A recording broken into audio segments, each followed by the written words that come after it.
I want to answer that question. How does reducing insurance dependence increase the value of your practice? And again, I'm going to use another real estate example here because I think real estate makes sense. When you look at the practices that are for sale out there, whether it be on the open market where they're listed with a broker and they're for sale, at any given time, there are either none or very, very few fee-for-service practices for sale. Very, very few.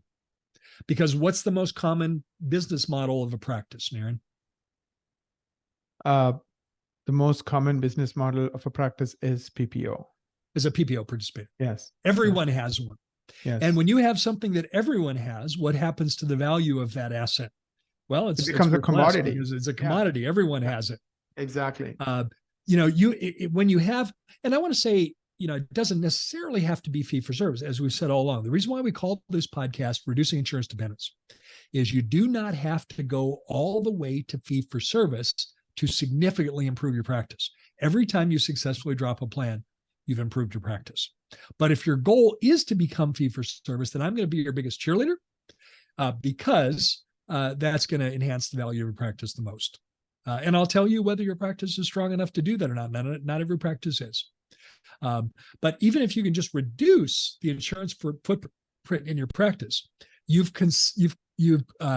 significantly increased the value of your practice because now you have something that isn't available and everybody wants.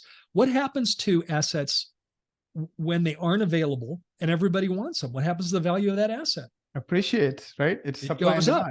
There's very, very few practices that are not making a lot of profit because they're all PPO. You are one of the few ones to have that, highly profitable practice. You're going to be able to call you a shot. Every dentist would like to have a fee-for-service practice. Exactly. But first of all, I can't find one to buy. And if they did buy one, they don't know what to do with it to make it fee-for-service. So it's something that's like unobtainium.